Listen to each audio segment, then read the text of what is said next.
Everyone, thanks for listening to the Western Hunting Hub podcast. I'm joined today by Tony Smotherman from BPI Outdoors, which is um, maybe a little bit more recognized by CVA, Bergara, and then Power Belt, and also it looks like you got Quake and Duracite on there as well. Companies that you guys are all affiliated. So thanks, Tony, for your time today, and I want to talk some muzzleloaders. Well, man, I tell you what, I appreciate the great opportunity to be on your podcast and look forward to talking to your great, vast audience of listeners about muzzleloading. Man, that is my passion. And we, under the CVA brand, have been manufacturing muzzleloaders since 1971. So I think well, at least I hope we got it figured out by now. We're part of the world's volumetric muzzleloader manufacturer at this point in time and have been for quite a long time. So, yes, man, it's a great pleasure to be here. Okay, two quick teasers or things to start off with. A little rapid fire on that. Why muzzleloader for you? What's your why? My why is so I started out in the outdoor industry, outdoor community as an outdoor writer. And I realized if I was going to write hunting articles, and this was back, so this kind of dates me here, but it was back in the early 90s when I started my quest in the outdoor industry. And I realized if I was going to write hunting articles, the most ones that I read personally as a reader of national publications were one that involved big deer. And of course, can tell by the slang in my voice a little bit. I'm from the South. I was born and raised in Middle Tennessee, and we didn't have a great deer population there, but we had a great muzzleloader season. And as I was reading through the publications that I was kind of teaching myself to deer hunt with, like North American Whitetail, Deer and Deer Hunting, the Buckmaster publication, all the big animals that, or all the big whitetails that were harvested, most of them come out of the Midwest. Um, so I quickly realized if I wanted to hunt where big deer lived, I need to pick up the proper tool to go do that.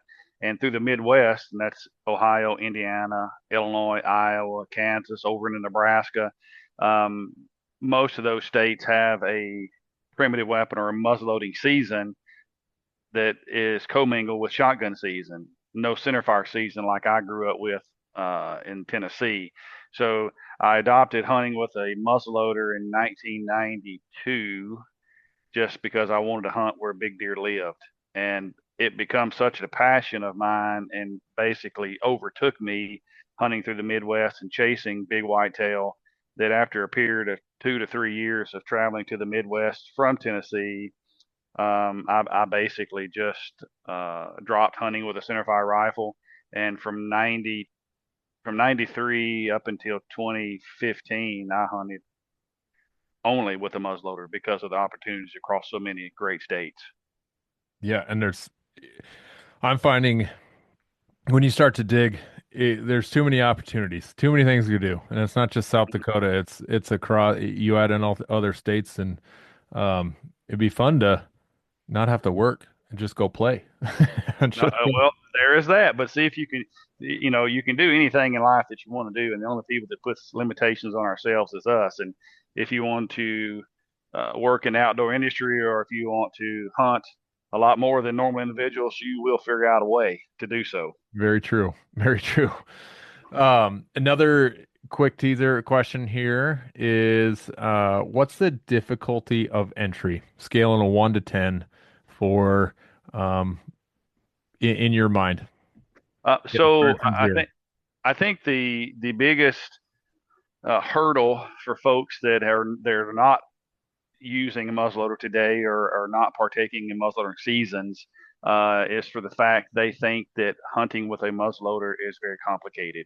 And the old scenario of the bark is worse than the bite is a full case scenario of a muzzleloader because there's a lot of mechanical processes when you start picking up a muzzleloader. You have to understand twist rates and what that means in correlation to projectile size. Do I want to shoot a 250 grain bullet? Do I want to shoot a 300 grain bullet?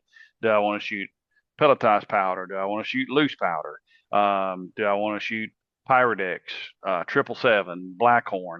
There's a lot to consume if you're not familiar with hunting with a muzzleloader in general. But once you step into it and you do it a time or two, you realize that it's extremely simple. And also very rewarding once you get past the mechanicals of powders and bullet choices and things like that. Got it. And I go over to Shields and I look at my options, that portion of the store, and I feel like I'm walking into a golf shop, pro shop. I It can be information overload. initially, and that's why I'm like, well, I just need to make contact. Let's learn a couple of things and get me a little base info. And that's I had someone also this morning say it's really not that hard. It's not. So It's not. that's good And to hear. and I was the same way, when I was a much younger man stepping into purchasing my first muzzleloader. I was extremely overwhelmed.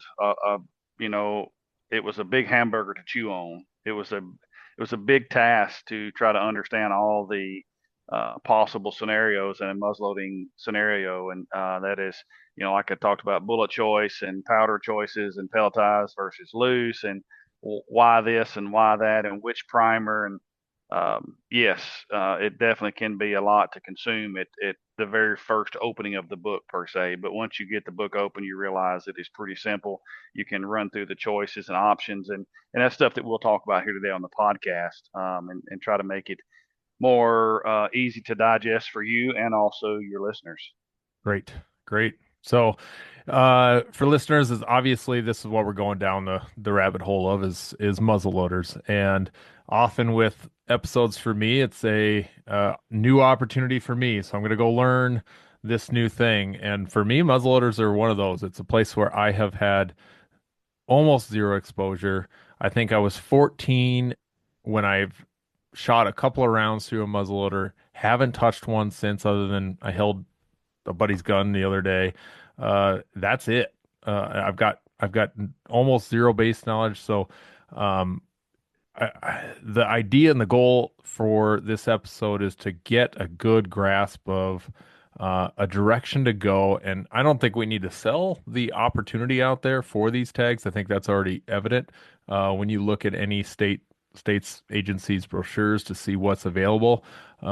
There's a lot out there. So that's a given. But it seems like getting starting, everything seems to be somewhat very regulation driven as far as choosing. A little bit more so than a centerfire rifle. I almost can walk into our local gun shop and darn near pick anything up bigger than a 22, and I can go deer hunting with it in South Dakota.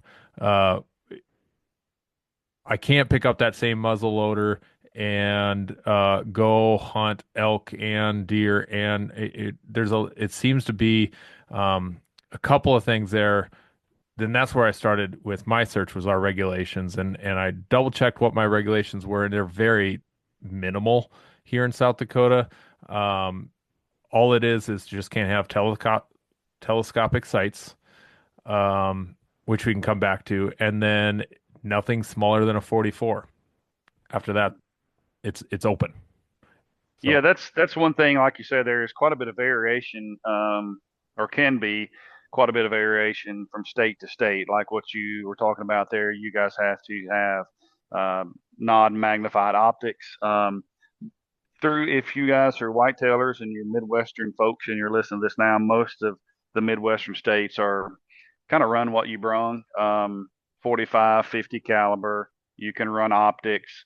You can run pelletized powder. You can run saboted or sabot projectiles. So there's not a lot of limitations through the Midwest, and when you get down into the southern portion of the country and up into the Northeast, where the limitation seems to be coming into play is throughout the Western Front. There's a lot of states that you can hunt with 45 caliber muzzleloader, which by far, in my opinion, is the best caliber of choice because the high ballistic coefficient projectiles that's available for those today. So, like in Colorado, you can hunt with a 45 caliber with or for any critter, mule deer or smaller.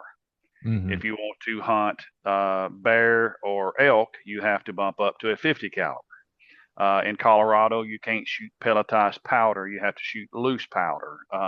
It's got to be a bore riding a full bore bullet, nothing with a sabot or sabot with the plastic sleeve or jacket around it. It's got to be open sight. So the biggest thing, if you guys are listening today and you wanted to step into the muzzleloading space, you definitely do need to do a deep dive into the regulations in your particular state because there's a lot of variance through the western side of the country. And working in muzzleloading manufacturing, we do our best to keep our hand on new rules that's come into play. And there are some states that currently today you can run optics on your muzzleloader, but here in the very near future, the feeling we have is a strong regression, basically going away from the ability to use magnified optics down to iron sights or open sight setups. New Mexico did just reverse to that, and Arizona and Utah, we believe, is there now. If not there now, very soon coming is the chatter we get. So just make sure before you partake in purchasing a muzzleloader and stepping into that is understanding what your state and or the states you plan on hunting in, what those regulations are at this current time. And I want to not ignore, but I'd rather not go too far into the traditional style of muzzleloaders. Obviously, we could do some flintlock stuff, but I'd like to stay a little bit more with your modern muzzleloader. In Hmm, I think traditional may be a totally different conversation. it is Um, and so we would refer to that as inline, correct? Inline correct. muzzleloaders. Okay. Yep, yep. All the stuff that we do today and has been for several decades now is manufacturing modern inline muzzleloaders. And there, as you mentioned, there's more traditional pure style muzzleloaders, which are flintlocks and side locks. And really, the only state that that's even a thing in today out of the 50 is Pennsylvania. Mhm. Pennsylvania does still require some of that side lock, flintlock hunting, and don't allow inlines with exception of a few seasons. And when we talk about flintlock, side lock, inline, these are basically ways to ignite your powder charge. And we'll refer to today's modern muzzleloader as the inline. And that inline means basically your ignition source being a primer of some sort, whether it's a large rifle primer or a 209 shotgun primer, is directly in line with your powder charge. So behind the powder, you have a breech plug, and then behind that breech plug is your ignition source. So the ignition is in line with your powder, and that's where we talk about inline muzzleloading today. Okay. Perfect. Um, Starting from gun choice, I've got CVA pulled up and got some guns there. You've already mentioned 45 is such a great recommendation um, for deer and under. Uh, Help me out here. I see Endura, Acura, Optima, Wolf, Yep, and price goes with those, but also does engineering. yep. Uh, help us take a look at each one of those. If that's a great place to start, I'm assuming maybe we got to buy a gun first. Uh, what's the conversations you usually have with folks on making a choice? So, like you mentioned, 45, we talked about 45 just for a little bit, but the most common projectile and the most common muzzleloader that's used on the market today and has been that way for 3 decades is a 50 caliber. There's more choices out there for 50 caliber, but as we've moved our way forward in progression of technology, we have basically redesigned the thought process, redesigned our projectiles, and now the 45 caliber is far superior for kinetic energy and long range accuracy. But the 50 caliber is still a wonderful choice. So when you get past which caliber choice that you have to use in your particular state, it now comes down to the rifle. And you mentioned the four different ones, and we'll start from the more we'll say entry level. I don't want to say it's the bottom because it's not the bottom. It's a great gun, but from the bottom to the top, we start out with the Wolf, then we go to the Optima, then we go to the Acura, and then we go to the Endura, which is a brand new muzzleloader we just released to the world like 3 weeks ago. It is a long range, amazing bolt action muzzleloader. But how I would start out green into the muzzleloading space would number one, I would figure out number one what my budget was Hmm. because it's got to fit your pocketbook. sometimes I'm like, hey, what's out there? I get a little tunnel vision on I want the best, or so um I I got to keep that in mind. I need to be rerouted a little bit. Oh yeah, reminded of budget. That is important to my Hmm. my my list because Well, especially in today's world that we live in, everybody's thinking about budget. But I yeah, agree. I'm if I'm going to purchase something, I typically try to purchase the best that I can afford. Because what's the saying? Buy once, cry once scenario. exactly. That's kind of what I've been Um, following for a little yep. while. No, no, totally understand that process. But so typically we try to start out with what's your budget, what can you afford, and then what gun fits you. So these guns all have a bit of different look and feel to them. The Wolf, Optima, and Acura are break open models. Um, at the end of the day, if you were shooting 50 caliber in all three models, they're all going to be extremely accurate. So you're not going to lose anything or really gain anything in accuracy when you go from the Wolf Optima to Acura. What you are going to have changed for you through that different lineup of break open models is how the gun fits you, the feel of the gun, meaning something like the Wolf, a it's a composite stock, feels kind of plasticky. The trigger is not adjustable. And then when you work your way up to the Optima, it has the stock feels a little bit better. The cheek piece is a little better. The palm swell is a little bit better. Barrel lengths are a little bit longer on an Optima. And then when you go up to the Acura has a fully adjustable trigger assembly in it. It has a soft touch coating on it, rubber inlays in the stocks for better grip adhesion. Let's see what else. Oh, it has adjustable cheek piece. So if you are in a muzzleloading state that allows optics, in most cases, with today's optics choices, people are running um, bigger bell ends or 50 or 56 millimeter objective lenses, 30 millimeter tubes, adjustable turrets, all that kind of fancy stuff that optics is capable of today, which in turn means you need to have an adjustable cheek piece so you can keep a better cheek weld. So basically, from the Wolf Optima Acura break open, if you compare it to a truck, it's like XL work truck get you to the store the same way as a Ford Raptor does. It just don't have all the bells and whistles. Then you get to the Optima, it's kind of the XLT. Then you get up to the Acura version, whether it's MRX or LRX, which is basically just different barrel lengths. That's when you're in the Platinum Edition. The Lariat has all the bells and whistles. The King Ranch version of break open. So it comes down to what fits in your hand good, what fits good to your shoulder when you pull it up, and also what fits your pocketbook would be the biggest choice differences between those three models. what is it that brings muzzleloaders down in price in comparison to a center fire? You Because know, that's Wolfer, these Optima, I see that all over the place in a little bit of research. It's a great economical option to get into. mhm. It's affordable, and it's no longer a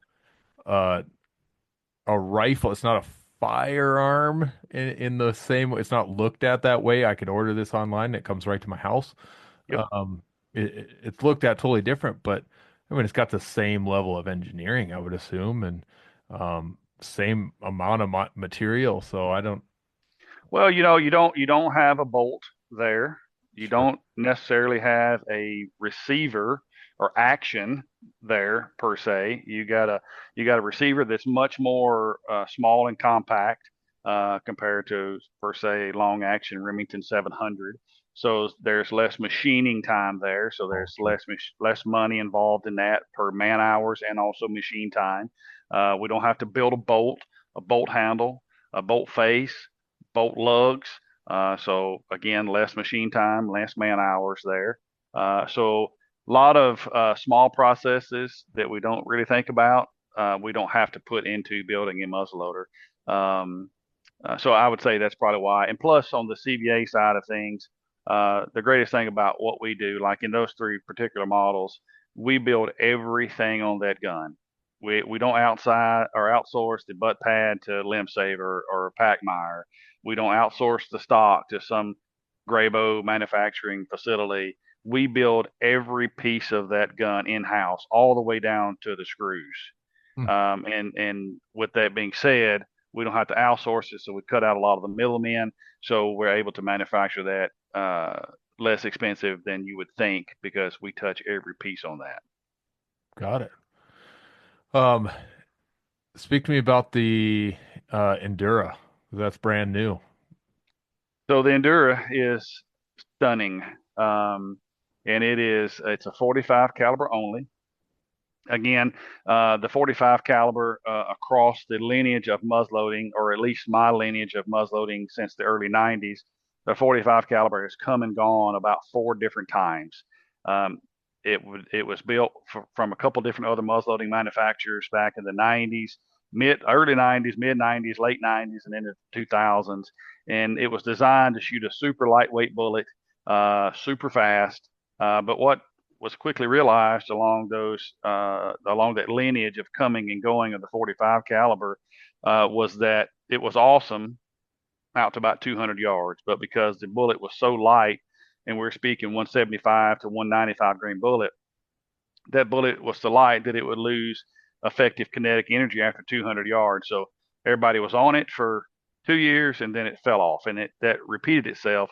But because of the technology or technological world that we live in today, I mean, we're doing a podcast remotely, and I have a headset on. You're talking a fancy microphone, and we have phones that are now not telephones, they're computers. So everything we touch is based around technology, and muzzleloading has been slow to evolve per se. Everything's kind of stayed the same for 20 or 30 years when the modern inline come out in 1985, which was invented by a gentleman named Tony Knight of Knight Muzzleloaders back, like I said, in 1985. But here in the last, we'll say, decade, our technology has now come into our barrel designs, our twist rate increasing, our ability to make longer, high ballistic coefficient muzzleloading bullets. So if you guys are doing a deep dive into muzzleloading and muzzleloading history, a lot of the bullets that we used to shoot were like big lead balls, literally lead balls. Then it went to a buffalo bullet that was still not very aerodynamic, a big hunking piece of lead. I always talk like they were giant pieces of plywood we were shooting down range that had no aerodynamic ability to them. Big, giant, open face, hollow point. So they just didn't cut through the wind too well. But now that we are talking ballistic coefficient projectiles and designing them to be longer, sleeker, more aerodynamic, our ability to shoot longer ranges with muzzleloaders have increased, and we realize that perfect projectile size to get a very long kinetic energy ballistic coefficient bullet is definitely a 45 caliber. So we started building the Endura to run a powder called Blackhorn 209, and Blackhorn 209 come out in 2009, I believe is correct, but it's the most modern, advanced muzzleloading propellant that's on the market today. There's 2 other powders before that. Well, be 3. The original was GoX black powder. Then it went to 777, which is a black powder substitute. Then it went to 777 from the Pyrodex. Then we come into Blackhorn 209.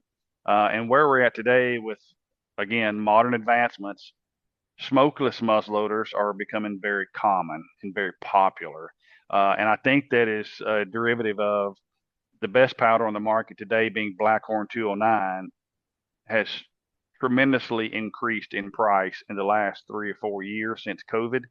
Um, and also the availability of that Blackhorn 209 has become almost non-existent.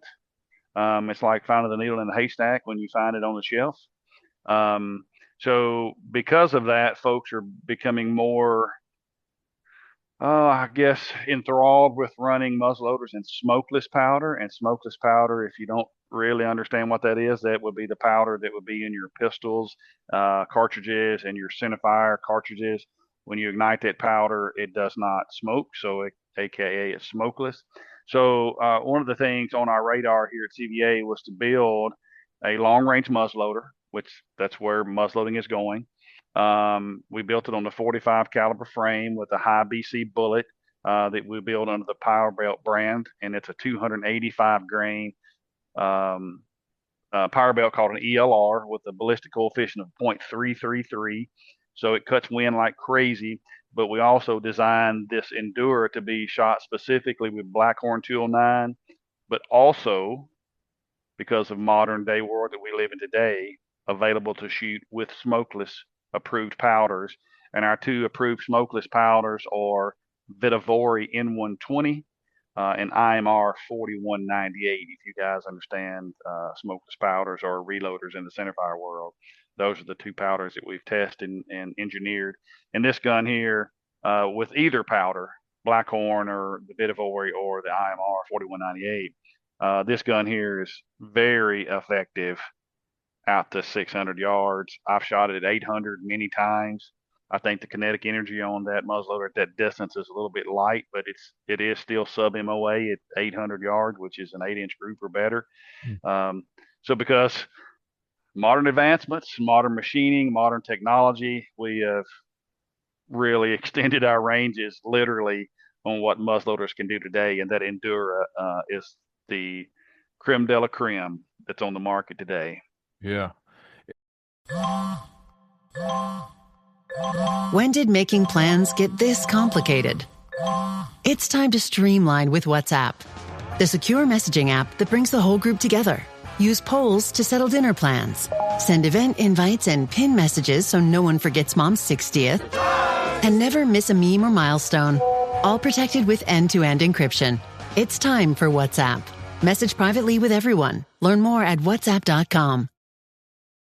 Tonight, turn down the noise of the day and focus on the rest with AGZ, the nightly drink for winding down and resting up. New from AG1. AGZ supports your body's natural sleep cycle with clinically studied key herbs, adaptogens, and minerals in amounts supported by research. And no melatonin, helping you wake feeling rested.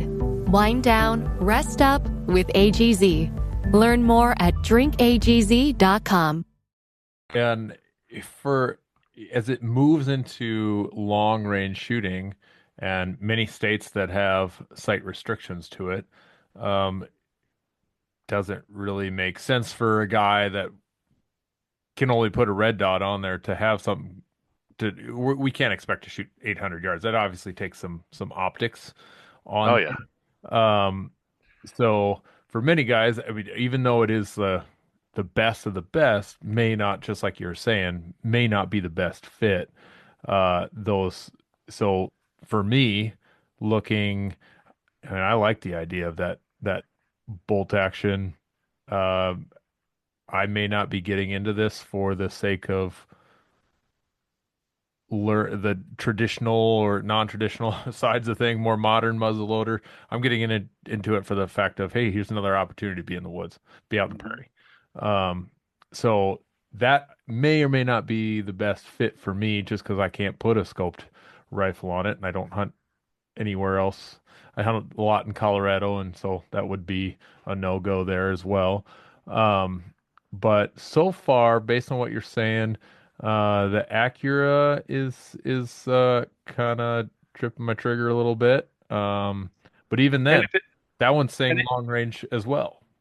well, so if it was me and I was going to go step into the market and uh, I wanted the best that I could possibly get first time, and I knew I wanted a 50 caliber because I was going to hunt in states that may be having that restriction.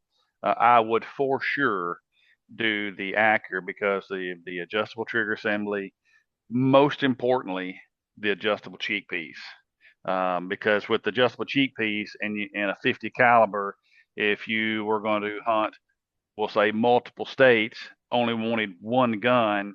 So when we build that gun, we build it that it comes with a Picatinny rail on it, but it's also drilled and tapped for open sights. So you can take that one particular gun, run optics on it with your adjustable cheek piece increased up to match your scope level. And say next year you drew a tag in Colorado You still have a Colorado legal muzzleloader that's 50 caliber. Now all you do is drop the cheek piece down, remove the optic, put a set of iron sights on it, and now you can go to Colorado with the same gun. So Mhm. basically, you become very in tune with the fit feel of that gun when it goes to your shoulder, and you can do multiple states with one gun. So that's the reason I would pick the Optima over the other ones. Not saying the other ones are not Yeah. awesome as well. Yeah. No, very good. Um, so that's where I'm leaning.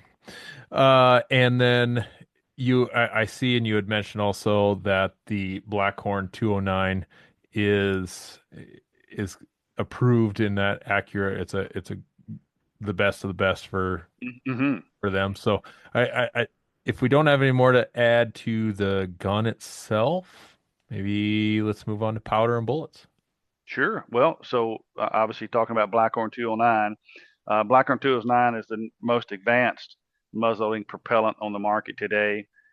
It's only available in loose, which is a good thing in my opinion. Loose is by far the most accurate powder, no matter what the powder is the most accurate.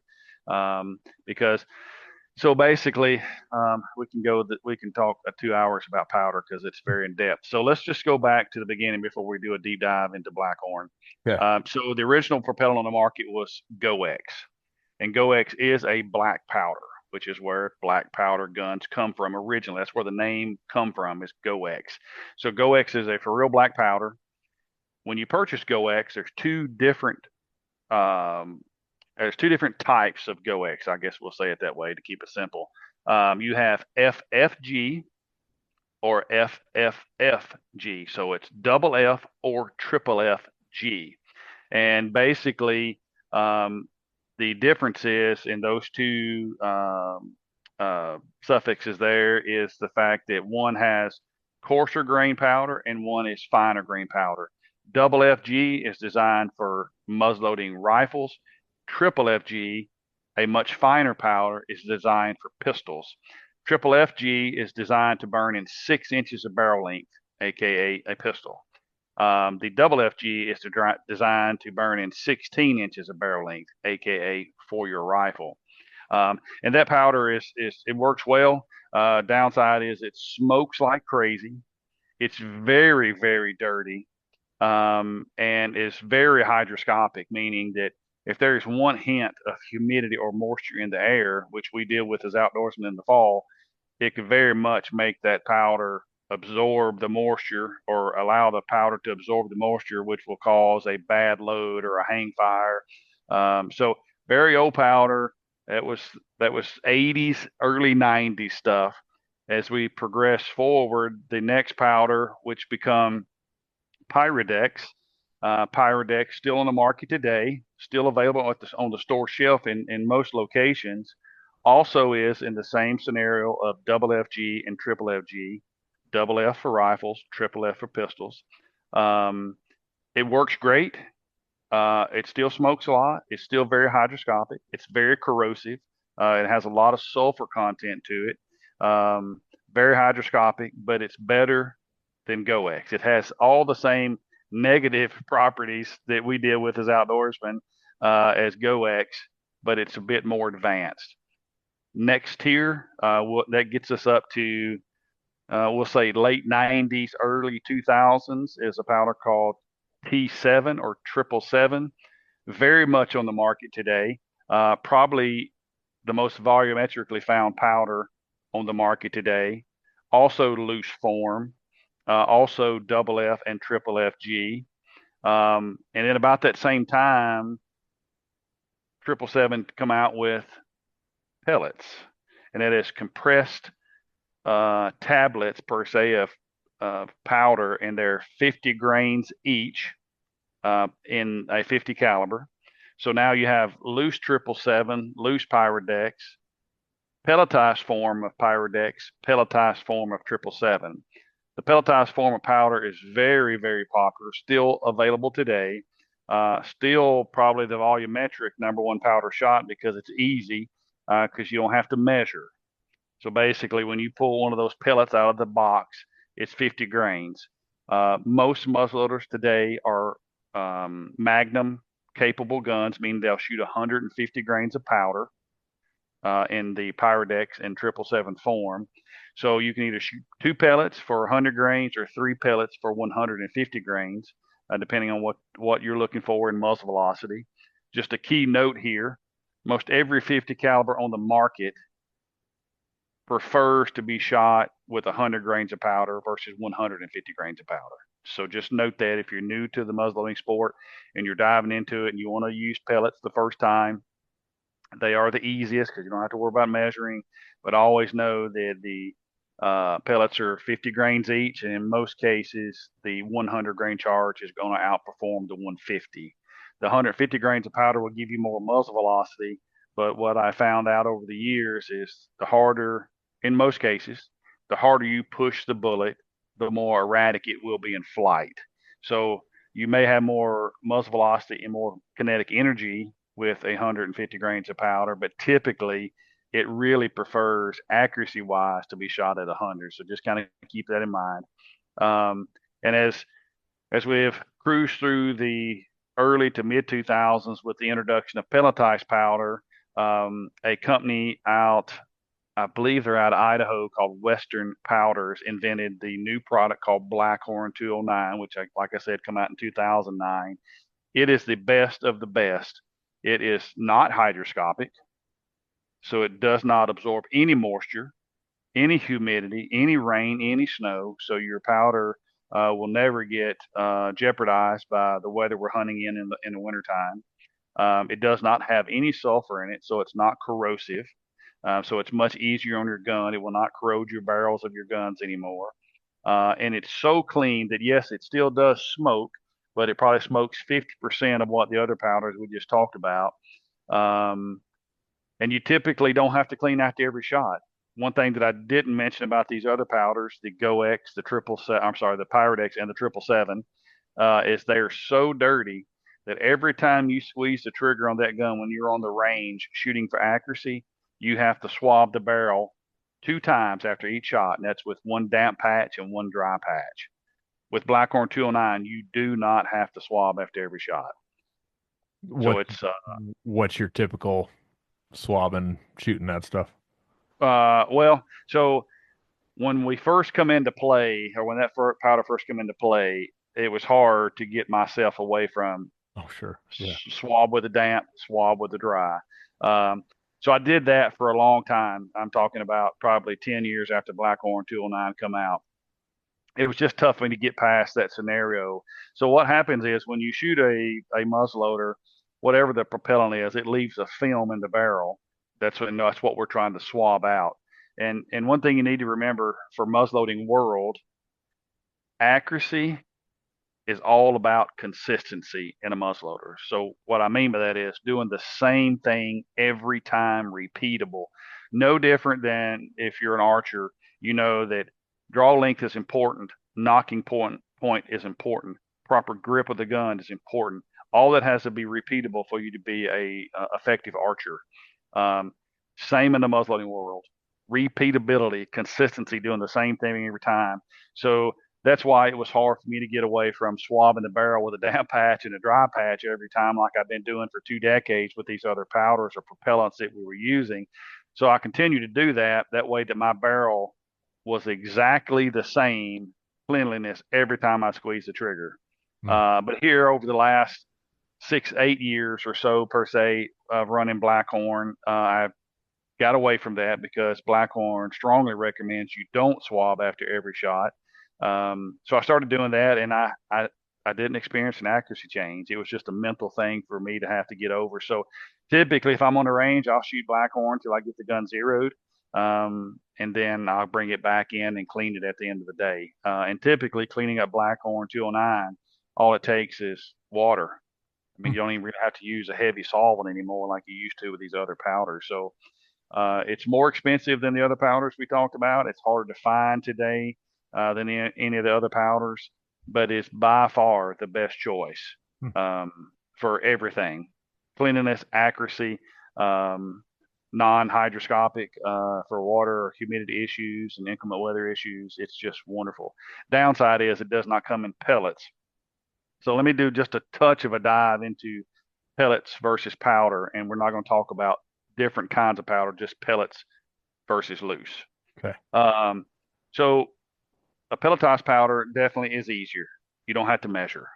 Pull the pellets out, drop them in the gun. You know you got 100 grains, or you know you got 150, and then you go to work. It's pretty simple. But what you can't see is when you drop those pellets down the barrel, so they slide down very easily, which tells us that they're smaller than the inside diameter of the barrel. So because they slide down easy. If they were tight, or if they were the same inside diameter, or outside diameter of the pellets was the same as the inside diameter of the barrel, you would have to push them down like you do a bullet. But that's not the case. So when those pellets fall all the way to the bottom of the barrel, we call that the powder column portion of the barrel. When they sit in the powder column, we can't see them. And because they're loose fitting in the barrel, we can't see how they stack. These things are going to stack up just like you're stacking up crackers. They're going to stack one on top of the other, whether it's either 2 or 3 pellets. You can't never see that. So they're going to vary every time that you load them. Remember, we talked about accuracy and a muzzleloader consistency. Mm-hmm. The one thing that you can't be consistent on is making sure those pellets stack identically every time. So there's going to be loose or air pockets or open area around those pellets because they're smaller than the barrel. So those air pockets, when they change, and they will change every time you load it, that means there's going to be different chamber pressures. Not by a lot, so nothing to freak out about. But what it will do is it will cause that gun to have different chamber pressures, which is going to be different muzzle velocities, which is going to be different accuracy on range or on your target. Loose powder, however, yes, you do have to measure it. It probably takes an extra 15 seconds to measure it. It's very quick. But when you pour that loose powder down the barrel, it fills up every void in that barrel identically every time. And that is the only consistent powder on the market is loose. Got it. That So makes perfect sense. it's always going to be your most accurate That's why every time. loose is accurate. I made that note. Yep. Loose is accuracy. Okay. And here's another thing to touch on the pellets too. So a pellet is a compacted piece of powder or a pile of granulars compacted together with a binder of sorts. When you push them down and you push your projectile down and you give it one last little umph, when you're trying to seat your bullet to make sure it's seated all the way firmly against your powder, if you break one of those pellets accidentally because you put too much pressure on the loading rod, you probably won't ever know it because in most cases you won't feel it crumble. Yeah. But you can bust the ear off of it or bust the side off of it and not know it. That powder is jeopardized. That load will not shoot the same, even though the powder per se or the pellet per se broke an ear off or a side of it off. That powder's still in the barrel with the pellet.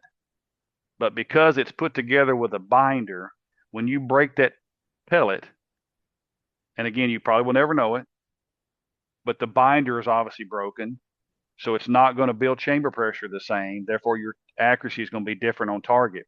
So one thing to know about pellets, if you want to shoot them, and that is your powder of choice, by all means, it's very doable. But just make sure that you don't overseat that bullet when you push it down and it sets against that powder. Because if you break an ear or a piece of that pellet off, that load is jeopardized and your accuracy will decrease. And then you'll become frustrated going, oh my gosh, I had a flyer. And you think it's you or you think it's the gun, but it's actually probably because you broke the pellet and just didn't know it. No, that makes sense. You never have that problem with loose powder because there is no pellet to break. Well, again, loose powder is the most consistent choice. Okay. I am learning a ton. Seriously. Like Awesome. and I didn't even understand really what pellet was versus loose, but just a simple Google image. Oh, okay, I get it now. Yep. It's a little cylinder of powder. That's it. So moving on to our round that's going down that chamber or down that muzzle. You guys carry power belt. Tell me a little bit about choice in that. I'm looking at, well, it's just highlighted on the site here, 4 best sellers that are here. But then, I mean, there's ELR, platinum, aerolite, copper, lead. Yeah, I wouldn't even know where to begin.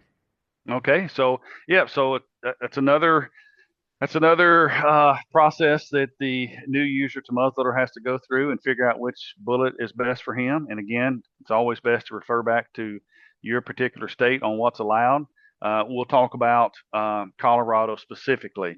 Colorado, so there's two types of bullets. One we call a bore rider, meaning the bore or the bullet actually touches the bore or the riflings or the grooves and lands of your barrel. The bullet engages the barrel. So that's riding the bore as you push it down. So we call those bore riders or full bore bullets. There's another type of projectile. The bullet basically is the same. It just goes down in a sleeve. And that sleeve is called a sabot. It's actually called a sabot. Us rednecks call it a sabot. But it's basically a plastic sleeve that the actual bullet itself goes into. So the bullet itself does not touch your barrel. The sleeve or the sabot does. So you have a sabot projectile or a bore rider or full bore bullet. The only that well, there's a few again. Western states are a bit finicky on some of this regulation, but Colorado specifically because that's where the volumetric amount of hunters go to because of tags are typically a little easier to get there. Colorado requires you to shoot a full bore bullet, no sabots or saboted bullets in that state in particular. One thing to note about a saboted bullet is the saboted bullets are very, very hard to seat, meaning they're very hard to push down the barrel. Are they accurate? For sure they are. Typically, a saboted bullet takes about 65 pounds of pressure to push it down the bore. And typically, in a saboted bullet, the bullets are typically lighter for the sheer fact of they're basically shimmed because of the sabot that or casing that they're riding down the bore in, where full bore bullet or bore rider bullets like the Power Belt ELR or Power Belt um, Copper Series or the Platinum Series, all those are full bore bullets or bore riders, but they only take 18 pounds of pressure to seat down the barrel. So they're much, all capital letters, easier to load than a saboted projectile. And that's the reason that we basically brung the Power Belt bullet line to the market back forever ago was because they were so much easier to use and load than a saboted projectile. And everybody was complaining about sabots. I mean, there's people breaking ramrods trying to get sabots pushed down the barrel. They're so hard to load, if that makes sense. Hmm. So, but again, over time, we've designed different projectiles for different animals, different states. There's some states you can't use lead in. There's some states that require full bore lead, which is strange to me. That one state requires no lead, and others require all lead, so it's kind of odd. But nonetheless, we have a variety of projectiles available today in the Power Belt line to fit your needs per your gun, per your state, and also per the critter that you're pursuing. The most advancement, if you're looking at that chart there online now, the Power Belt ELR is the most advanced projectile in the line, and we built that thing about 5 years ago. Started with a 50 caliber, and then worked our way into the 45 caliber. But it is a super long, very sleek, non-muzzleloading bullet looking bullet. And it's the first one we ever started measuring the ballistic coefficient of a bullet. If you're into centerfire hunting and a reloader, BCs of bullets has been highly talked about for decades because everybody wants the longest, sleekest bullet that they can build in their whatever 6.5 Creedmoor or 7 PRC or whatever they're shooting. We just were never able to do that in the muzzleloading line until we come out with the Power Belt ELR. And now that we have a bullet like that, it is the most advanced, most well-engineered projectile on the market today, and is available to shoot in Colorado and also in every other state. So it meets the criteria of bore rider or full bore bullet, but also is very high performing projectile. Okay. And I can see, you've recommended the 45 for deer, I'm not talking about because we can't do that in Colorado for elk anyway, but So just a key note, so Colorado is the only one that requires that. A lot of the other states you can shoot 45 caliber for elk. oh, And at the end of the day, the volumetric number of hunters use a 250 grain bullet in a muzzleloader that's 50 caliber. If you look at the Firebelt ELR 45 caliber, it's a 285. So even though it's a smaller internal or inside diameter barrel, the bullet actually is heavier. That's how we get a high BC out of that bullet. It's in a smaller caliber barrel than a 50, of course, but we have more body weight, which makes that bullet much longer to get that body weight, which gives us a high ballistic coefficient. and also carrying a 330. In bullet weight for muzzleloaders is 330 giant, and what's your, because I don't know the scale at all of Yep. 330 down to 250. Yep. So across the history of hunting with muzzleloaders, most everybody has always leaned towards a 250, a 250 grain bullet for a muzzleloader. But at the end of the day, does it work? Yes. Is it the most accurate choice? No. So let's give a scenario here. We'll compare a 250 grain bullet, and we'll, just for even numbers, we'll say a 300 grain bullet. So if you think about it, you go, oh, I'm shooting a 300 grain bullet over a 250. The 300 is going to be slower. It's heavier, so it's going to fall faster. It's going to have more arch to the projectile as it's in flight. Not true. 100% not true. Mechanically, you think it's got to be that way, but it's not. So let's compare this in mechanics. So we'll say we got two automobiles. We got a brand new Volkswagen 2025 model. Most of it's built out of aluminum plastic. And then you got a 1965 Cadillac, weighs 4 tons. It's 2 miles long. It's a monster, all metal, all steel. They're both going down the highway side by side, 60 miles an hour. If you slam on the brakes of both of those cars at the same time, when they're mirror to mirror running 60 miles an hour, which one's going to stop first? Oh, a new one. The Volkswagen, because it's lighter. Mm-hmm. So let's compare this to bullets. If you're going to shoot a 50 caliber muzzleloader, you always lean towards the heavier side, because when the 50 caliber bullet comes out of the barrel, whether it's a 250 or 300, both of them typically are traveling roughly the same speed. When you get to 100 yards, the 50 caliber is going to be shooting, the 250 grain bullet is going to be shooting a bit faster. But because the 300 grain bullet is heavier, it carries its speed and kinetic energy further than the lighter bullet. So if you're shooting, we'll say we're going to shoot the gun at 200 yards. The 300 grain bullet will shoot 4 inches flatter than the 250 grain bullet, because it carries its moving inertia further and longer than the 250 grain bullet. The 250 grain bullet will run out of steam quicker, just like the Volkswagen did when we were running beside the Cadillac. So you get more, you get equal muzzle velocity at the barrel. At longer distances, your heavier bullet will shoot flatter and carry kinetic energy. So with a muzzleloader, we're a slow moving bullet. A centerfire rifle, depending on caliber, is averaging 3,000 feet per second. So when we hit, and it's a lighter bullet, most of those bullets are 150 to 180. So when it hits an animal, it doesn't have a ton of kinetic energy, but it's got a lot of speed. So when it goes through that animal, it basically vaporizes the internals of that animal because of the speed, the velocity that bullet's traveling. We as muzzleloader hunters do not have that ability to do so. We kill with kinetic energy, or harvest ethically with kinetic energy. So the heavier that bullet is, the more energy it's going to have when it impacts animal. It'd be like me hitting you or Mike Tyson hitting you. I'm a human just like Mike Tyson, but Mike Tyson's fists are a heck of a lot bigger than mine. I can promise you that. So when he hits you, he's going to have more kinetic energy, and that is the same comparison to a 300 grain bullet. We are slow moving bullets. We harvest with kinetic energy. So You get a flatter trajectory with a heavier bullet, and you get more kinetic energy with a heavier bullet. So, my opinion, a 300 grain bullet or better is your number one choice for a 50 caliber for those two reasons: flatter shooting, more energy.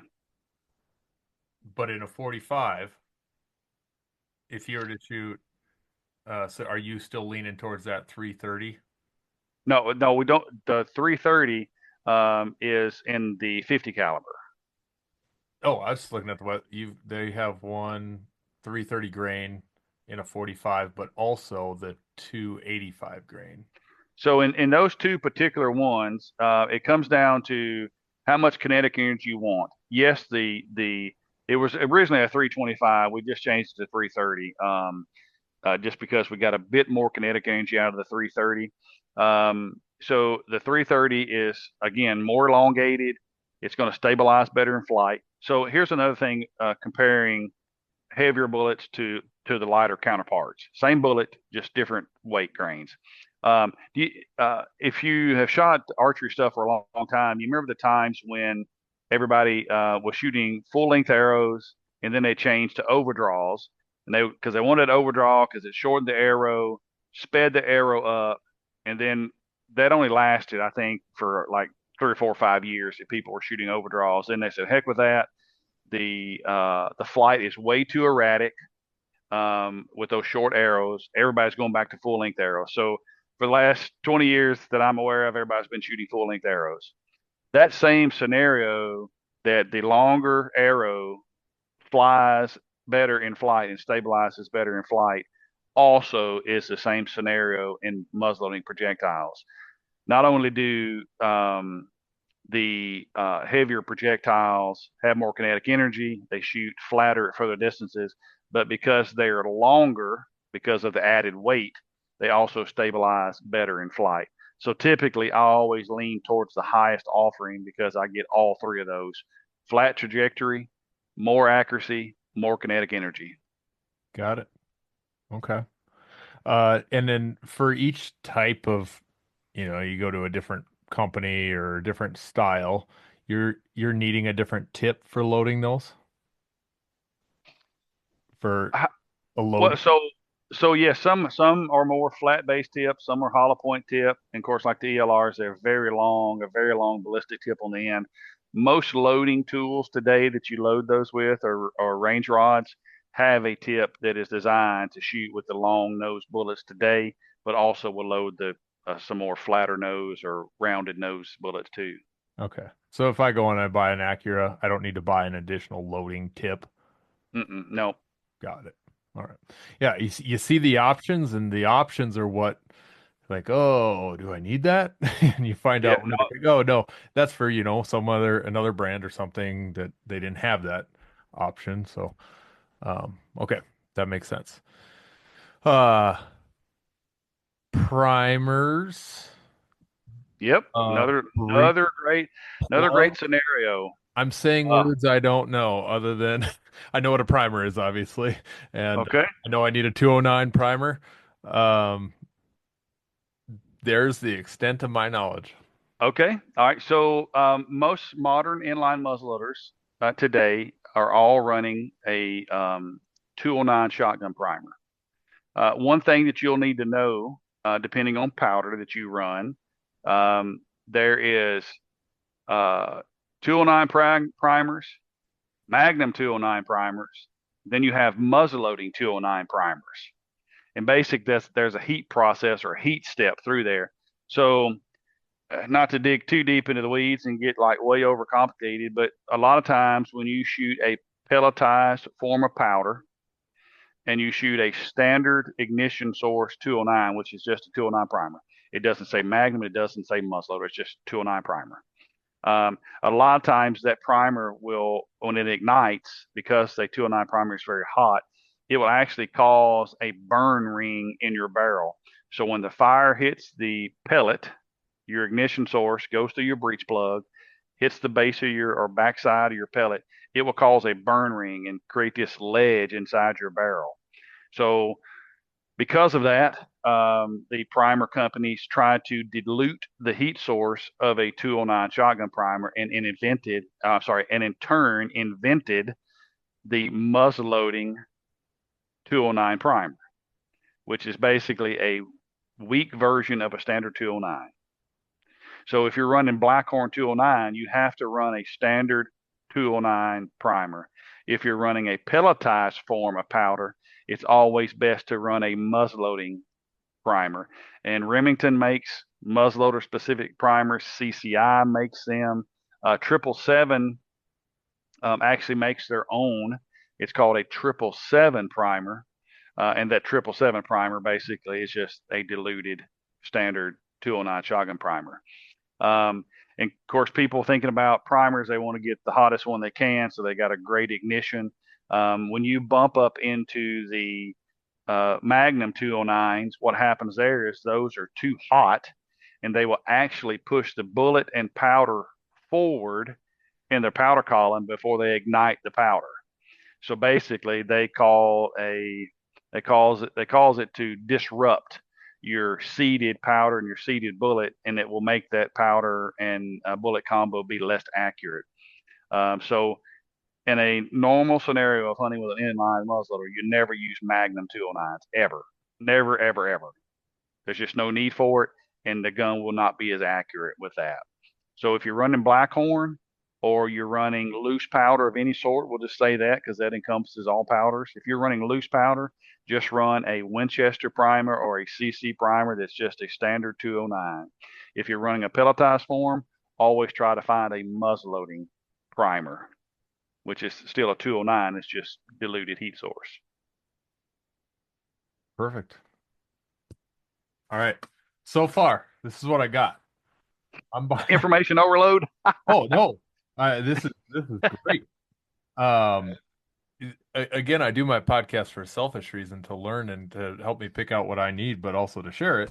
And I could easily adjust this just a little up or down if I were chasing elk or in Colorado or down based on a couple other of those variables he said. But so far for me, the Acura with Blackhorn 209, ELA 330 grain with ELR. ELR. Oh yeah, that's a scribble. It is an R. ELR bullet 330 grain 209 regular shot primer is my setup. And measuring tools. Yep. So there's a couple different ways to measure. We have always, up until the last few years, again, we're getting more picky and more precise of how we're doing things in the muzzleloading field. We've always measured volumetrically when we measure loose powder. And basically, that is an old school brass measuring device, and it measures your powder by the volume. But because that has been around so long, it does work great, but it's not super precise. You can have 2 or 3 extra grains here or there, or a half an extra grain of powder, and you just can't see it because it's volumetric. What we're doing today is that we're now measuring our loose powder, aka Blackhorn 209, on a scale, just no different than if you was reloading your powder or weighing your broadheads. You put it on a digital scale to see exactly what that weighs. So because we're trying to be, again, more consistent, and consistency is accuracy in a muzzleloader, we're trying to be more consistent and exact with our powder measuring today. So we have taken it a step further, and we're now weighing that Blackhorn 209 loose powder to the exact grain. Got it. And then I see So a yeah, lot of charge tubes that are available. So I have an Arrow grain scale. I'm assuming that's the same same thing. thing here. Weigh out things ahead of time, and then you've got it just in these little tubes, and you got a case. That's exactly right. Yep, those little tubes, we call them speed loaders. You measure your powder at home. You fill those up individually with whatever powder charge that you want at the time, or whatever your gun prefers. And then you put them in your backpack or your fanny pack or whatever you carry with you. And when you get ready to reload, you pull the speed loader out, pop the top, pour the loose powder down the barrel, push the bullet down, at the end of the day, they load just as fast as pelletized powder does when you're in the field. Yeah. What resources can you direct us to for messing around with the amount of powder? There's a lot of great forums on there on the World Wide Web about muzzleloading because it's becoming much more popular, I believe, since the COVID days. It allows people to pick up a new tool to get in the woods with. So there's a lot of Facebook forums out there. There's a lot of forums on the World Wide Web. Um, and basically, at the end of the day, you can convert your powder from volumetric measuring to weight pretty easily with a calculation device. But in theory, you always want to try to start that baseline of like about 100 grains by volume to see how kind of where you're playing at. In a 45 caliber, because the barrel is smaller, I typically like about 80 to 85 grains by volume of Blackhorn 209 in our 45 calibers. And then if you convert that over to weight, the 100 grains will be about 70 grains by weight. I don't know right off. I have to look at my chart over here, but I don't know right off what like 85 grains of volume would convert to weight, but it's pretty easy to figure that out pretty quick. Like, And if you're shooting a 330 versus a 285, I'm assuming that's a big factor involved of needing a little extra to push that heavier round. mm-mm. No. Hmm. If I was going to shoot we'll just say 50 because that's the most common out there. If I was going to shoot a 250 grain bullet or a 300 grain bullet, I shoot the same amount of powder. Okay. Got it. The any other accessories, things that are great to have? I've heard something like, hey, order an additional ramrod. Um, anything else there I'm missing? I don't really see the need to order an extra ramrod. Can't remember. So when you get the so hypothetically, we'll just say you in general, if you're going to go purchase an Acura, the Acura does not. One thing that you see missing on an Acura is the ramrod. It does not come on the bottom of the barrel. The Acura is the only break open muzzleloader that does not have a ramrod connected because we wanted to make sure that the barrel on the Acura series was as free floating as we possibly could make it. If you're a centerfire guy, you know a free floating barrel is very important.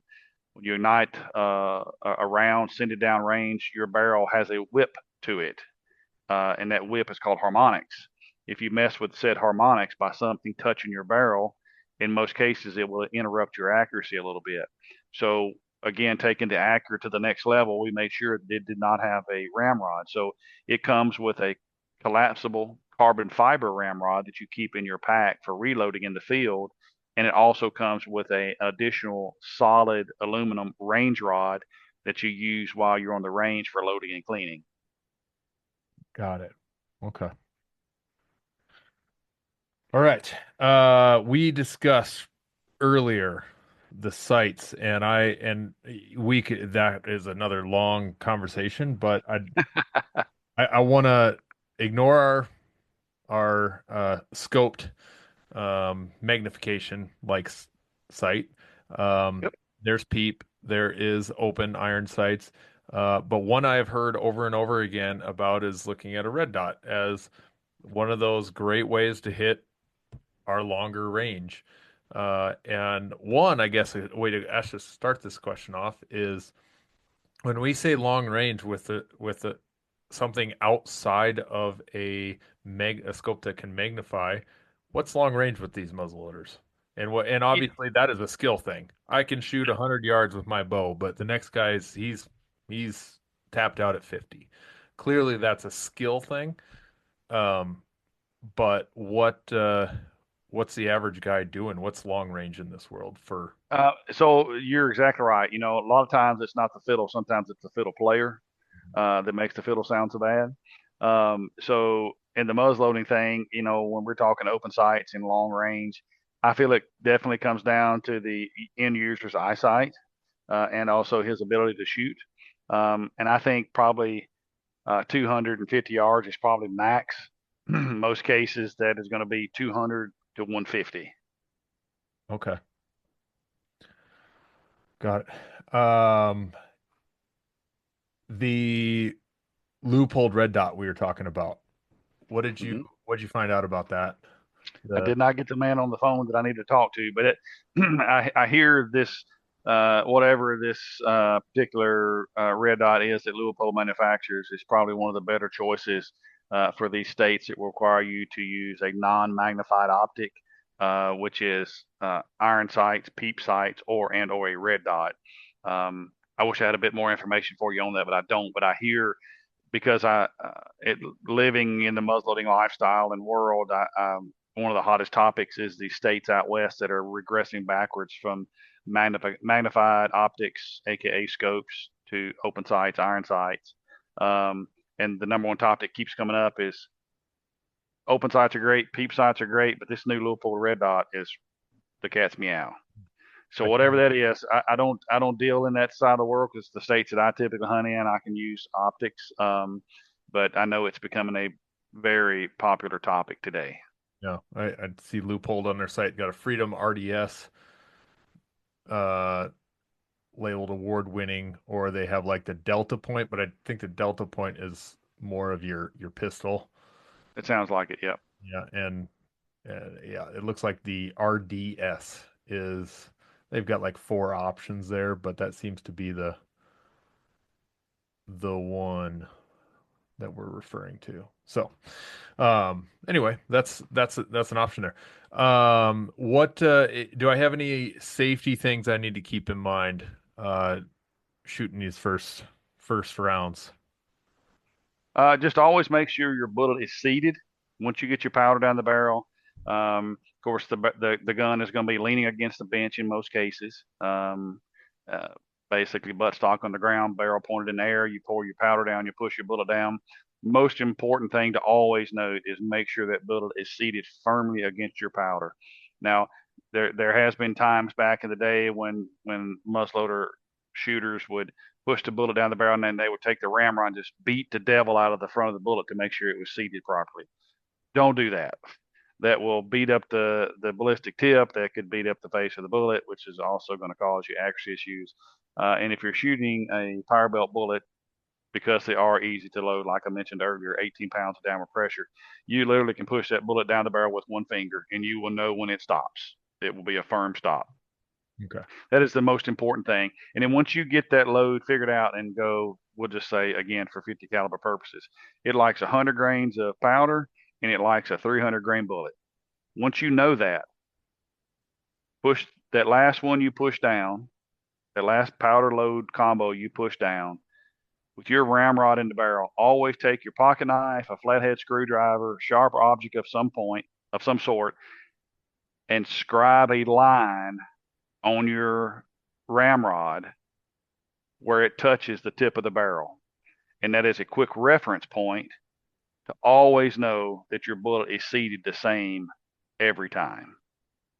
Okay. Does that make sense to you? Yep. We call it a scribe line. Always make a scribe line, whether it's your range rod that you use on the range or the ramrod you use in the field. Always have a scribe line on it. And this will always give you the security to know that that bullet is firmly seated against the powder because you can see it. It's the same way every time. Also, at quick glance, it will make sure that you didn't double load your gun. What we as humans today, we tend to be worried about what's going on in front of us and what's going on Instagram.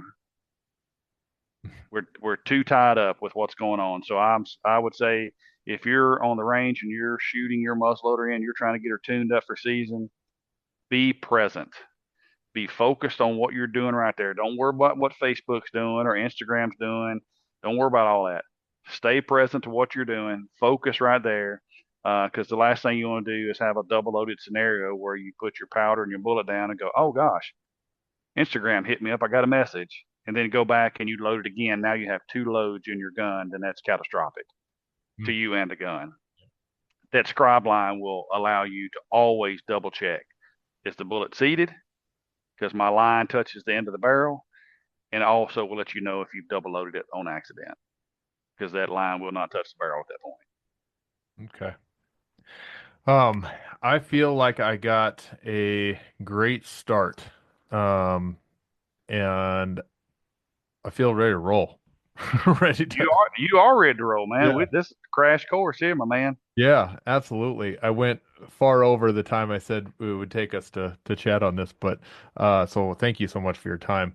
Yeah, Um, man. My pleasure. yeah, it's got me excited. The only thing I'm missing one thing, is that we got a new gun range opening up, 20 plus million dollars. I don't know. It's huge. Whoa. It's a big world-class facility, but it doesn't open until November 7th. So otherwise it's like an hour drive down to our other gun range, and I don't really want to go shoot a muzzleloader just on public land, shooting a bunch with dry grass around, and Hmm. want to be a little careful there. But it yeah, I need that new gun range. Just have a nice controlled setting. So Yes, I you need do. that, but we're a month out. But it's going to be a really cool facility. Really, really cool facility with 120 some odd bays, out Oh and my goodness. range out to 1,200 yards, and shotgun and archery, and it's pretty cool setup. It's going to be neat. But Wow. Sounds like, well, you're missing a range and you're missing a muzzleloader. I kind of I have a tag. Well, I mean, you're at least a third of the way there. Yeah. So don't go anywhere. I'm going to stop the recording here in a second. But for those listening that are interested in looking at these muzzleloaders, bpioutdoors.com. Anything else you want to share for paying attention to what you guys are doing? Man, that's it. We got a lot of new stuff coming down the pipe here in the next coming years. We're pretty excited to bring that stuff to the market. But like I said, the latest and greatest we just introduced was that Endura. So it's a pretty bad to the bone muzzle loader. And I appreciate your time. I appreciate your due diligence and wanting to learn about muzzle loading. And if you got any questions on anything that we do through the CVA brand, you can go to cva.com and get pretty much all the information you want. I have some really good in-depth YouTube videos about introduction into muzzle loading that I did here just recently. I did it with the guys at Realtree, so you can go to realtree.com, and it's called their Advantage series. Really long, deep dives, probably 3 or 4 hour long videos, deep dives into powders, projectiles, primers, and guns themselves. So there's a lot of information out there if you want more information about muzzleloading. Just you can Google search my name, Tony Smotherman, and it'll either pop up through the YouTube, through Realtree site, or through CVA site, and we'll get you all the information you need. Excellent. I will check that out. Well, thanks, Tony. Let's stop the recording, and thanks for everyone for listening. Got a deed to the land, but it ain't my ground. This is God's country.